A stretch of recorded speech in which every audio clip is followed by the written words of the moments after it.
But for me, the biggest issue in South Africa with regard to digital transformation and technological change is almost a cultural one. And dare I say it, I'm going to be a bit provocative here. I think that a lot of South African industry has developed a sort of a bit of a siege mentality. For understandable reasons, doing business and being a business in South Africa is hard. This is a conversation about leading through disruptive change. So welcome. Thank you, and thanks. It's always a pleasure to talk about digitalization with people, so welcome. Maybe just touch on some of the memorable highlights from your career so far. I had a really good mentor at CSIR who gave me an opportunity to move into a senior leadership position at one of the CSIR divisions. And that move from a technology path into a management path, I realized, actually, I quite like this. Another key move was moving from there into commercial industry. And the cut and thrust and the pace of managing a sales organization and doing deals. So that was a big moment. And then when British Telecom found me, moving into a big multicultural, multinational organization and the challenge of setting up a business across Middle East and Africa with operations in 36 countries. That I learned a lot and was challenging. And then coming back to Telkom and being part of that Telkom turnaround story. In 2010, when I joined, the organization was in pretty poor shape.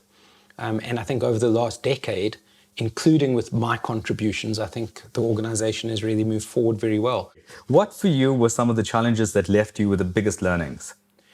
Yeah, I think so. I mentioned I was given that leadership opportunity in CSIR very early on. Well, the challenge with that was I took over a division that was losing money fast. So I had to do a restructure with a significant downsizing as a relatively young rookie manager.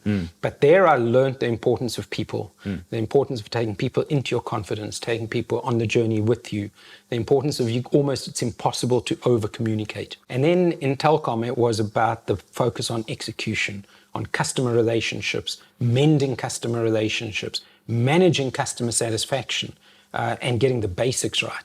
And the other thing I really learned in Telkom is resilience.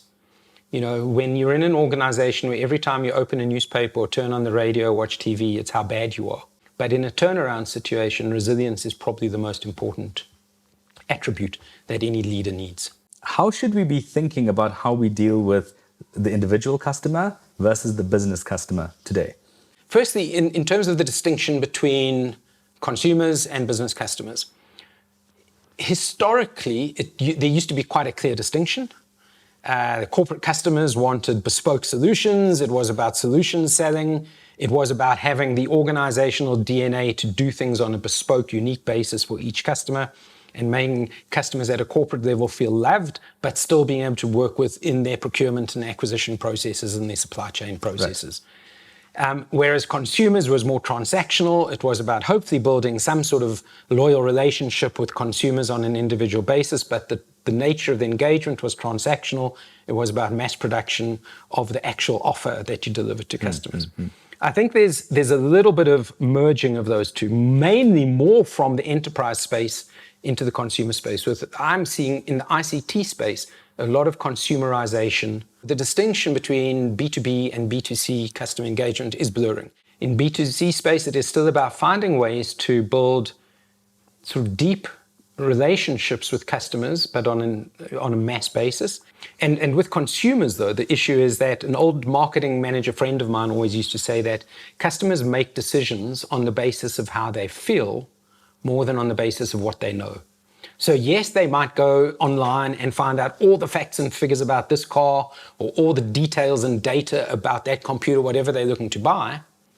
But at the end of the day, they will still make their purchase decision on the basis of how they feel. It's an emotionally led decision in many cases. Right. And that's why brand remains so important. The way we engage with customers remains so important. The customer relationship we build up and their customer experience in previous encounters are absolutely critical determinants in the B2C market. How easy or difficult is it to get that right in South Africa right now?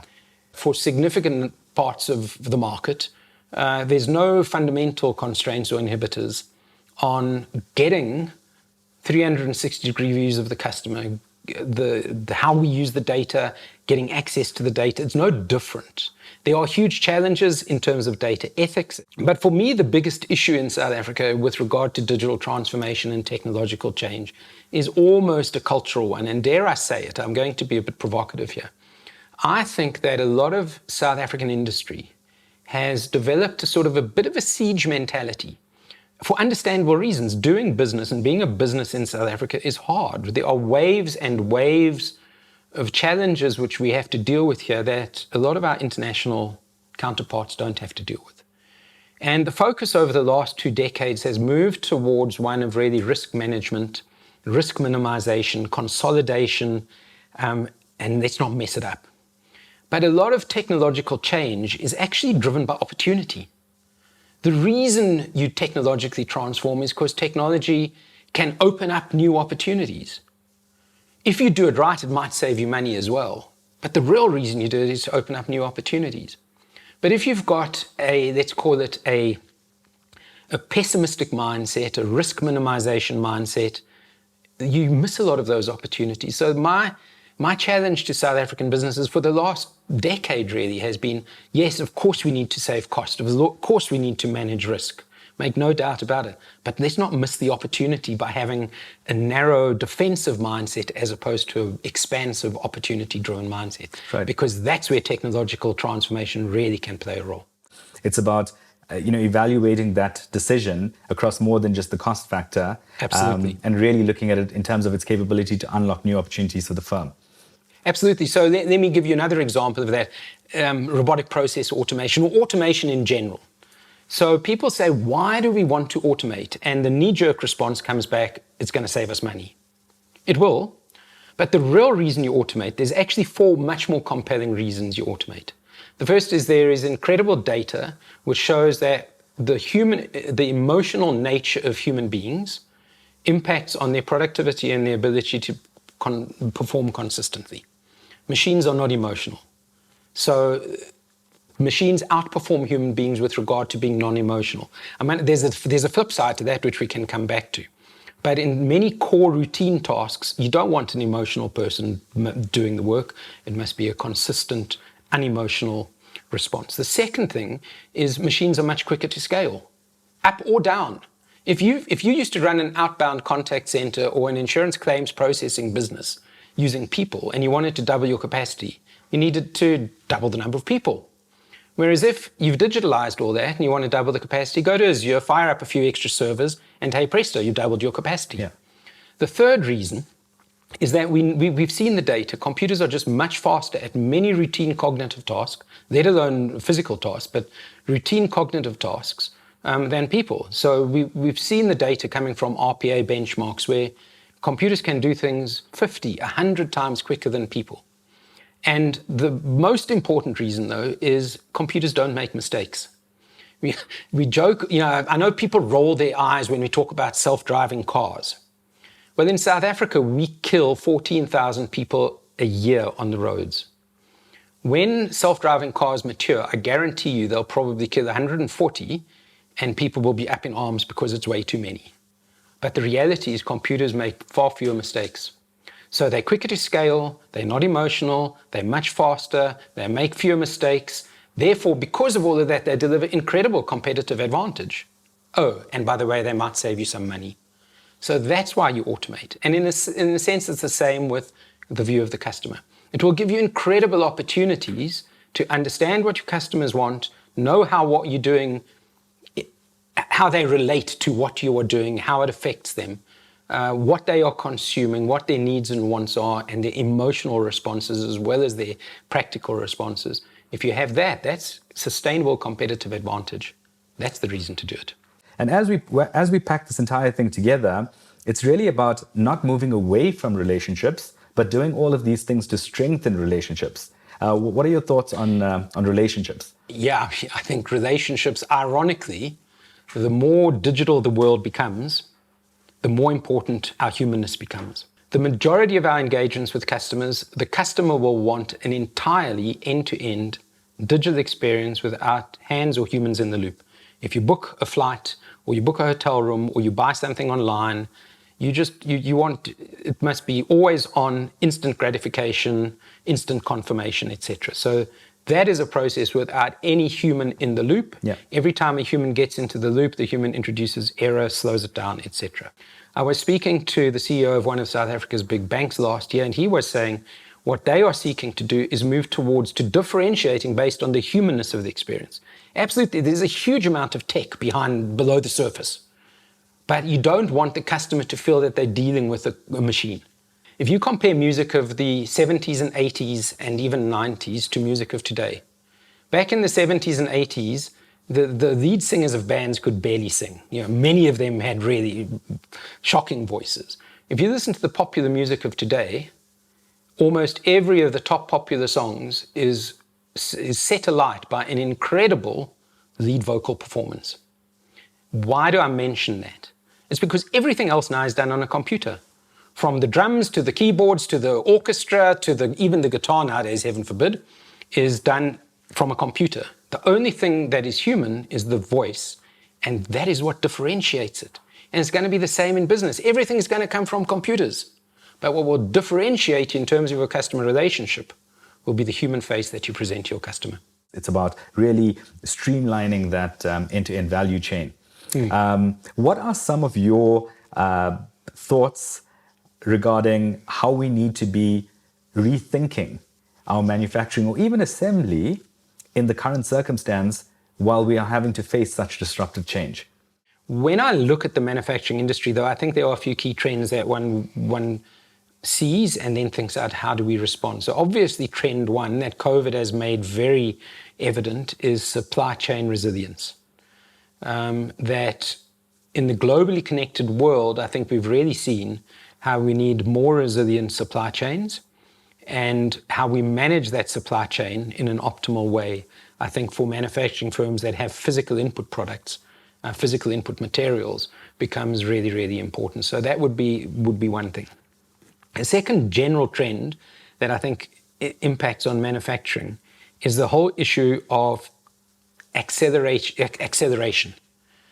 Digitalization is accelerating industry life cycles. Industries always have life cycles from introduction through to growth, to shakeout, to maturity and decline.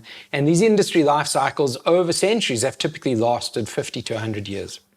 So you add 30 years at the maturity phase of an industry or more. What we see with digital disruption is industry life cycles are compressing. So the maturity phase of many industries is as short as a decade now, which means that we need to constantly reconfigure and rethink our value proposition in the industry. And that means industry life cycles accelerating means product life cycles are accelerating, which means manufacturing firms need to be agile to be able to, on the one hand, compress production cycles and make money on much shorter production runs, but also to be able to reconfigure their assets to create new products and have agility in the way they offer products to the market. So agility in the organization. So it's resilience on supply chains, agility in the actual manufacturing process. And then I think very much so, the thing is forecasting and understanding the future, because if you only actually start setting up to produce something once the market demand manifests materially, you're probably going to miss the curve. So it is about a sensing capability. Tell us a little bit about the importance of visibility across the organization. You did mention earlier, and I said I'd come back to this point, about connecting the back office all the way to the storefront and being able to share information across that flow line and also being able to have accurate real-time visibility across that flow line.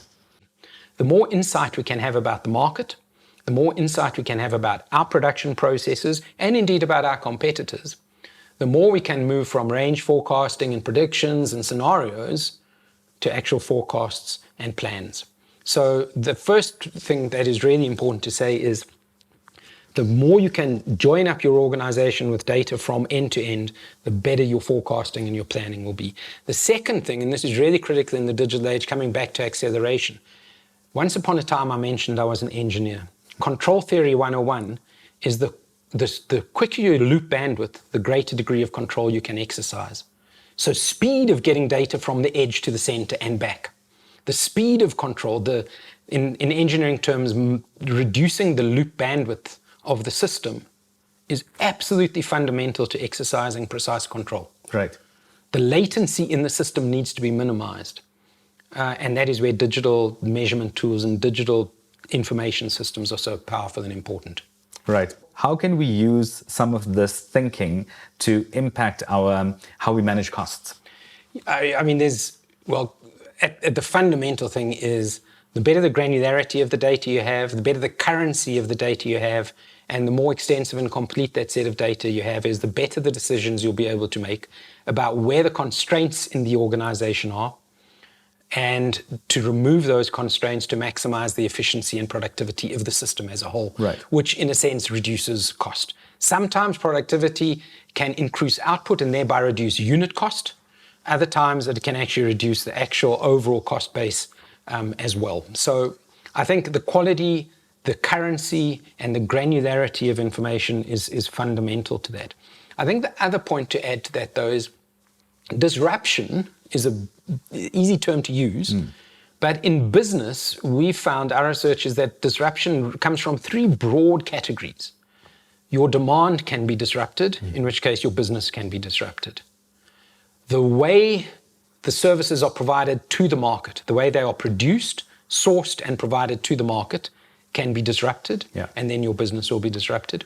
Or finally, the way that you engage with the market or your competitors engage with the market can be disrupted, and then you will be disrupted. Now, each one of those areas of disruption, we can break that down, but each one of them, there's a cost side to it. That if someone can find a much cheaper way of producing a product or service, or a much cheaper way of input materials, doing it but with much cheaper input materials, or reducing supply chain inefficiencies and reducing supply chain cost, or reducing customer acquisition cost, or reducing overall customer management lifetime cost. All of these offer potential to disrupt the market. And the important thing is to be the disruptor rather than the disrupted. You don't want to be in the back seat on this one. You want to be in the driving seat. What would be your advice to those decision makers, both preferably business decision makers, and of course the technology decision makers? How should they be seeing their journey into the future from an investment standpoint, from a technology stack standpoint, to bring a lot of this to life in a way that's not necessarily just a patchwork blanket? Yeah, I think it's really critical. It is not patchwork, and technology, I don't think, should be applied as an elastoplast here and an elastoplast here and pop a few pills of tech here and there. It has to be a more considered, holistic approach to it. We've been speaking about the response to technological disruption and that firms need to transform, right? The goal of that transformation, I would say, is what I call digital maturity. Now, when you speak to people about digital maturity, most people would say, yes, it's about people, process, technology.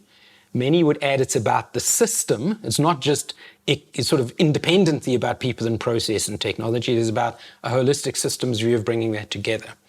I'd like to go a little bit further than that. Our research in terms of what does it take to be digitally mature? What is this notion of digital maturity?